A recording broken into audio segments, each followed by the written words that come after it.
பொள்ளாச்சியில் நிகழ்த்தப்பட்ட பெருங்கொடுமைக்கு நீதி கிடைத்திருக்கிறது என முதலமைச்சர் ஸ்டாலின் பதிவிட்டிருக்கிறார். கூடுதல் விவரங்களை செய்தியாளர் ரமேஷ் கேட்கலாம். ரமேஷ், விரிவான விவரங்கள்.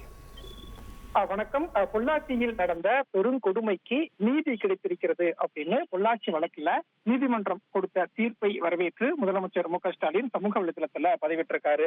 அதாவது கோவை மாவட்டம் பொள்ளாச்சியில கல்லூரி மாணவிகள் இளம் பெண்களை வீடியோ எடுத்து பாலியல் வன்கொடுமை செய்த சம்பவம் 2019ஆம் ஆண்டு நடைபெற்றது. இந்த வழக்கு விசாரணை நீதிமன்றத்துல நடந்து வந்த நிலையில குற்றவாளிகள் 9 பேருக்கு சாகும் வரை சிறை தண்டனை விதித்து நீதிமன்றம் உத்தரவிட்டிருந்தது. இதற்கு பல்வேறு அரசியல் கட்சி தலைவர்களும் வரவேற்பு கொடுத்து வரக்கூடிய சூழல்ல முதலமைச்சர் மு.க. ஸ்டாலினும் இந்த தீர்ப்பு சம்பந்தமாக ஒரு கருத்தை சமூக வலைதளத்துல பதிவிட்டிருக்காரு. அந்த கருத்துல பொல்லாத அதிமுக நிர்வாகி உள்ளிட்ட குற்றவாளிகளால் நிகழ்த்தப்பட்ட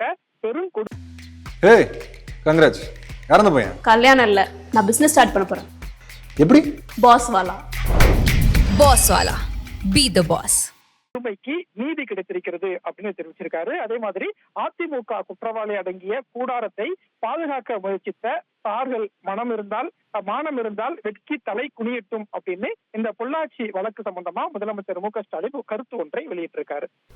விரிவான விவரங்களுக்கு நன்றி ரமேஷ்.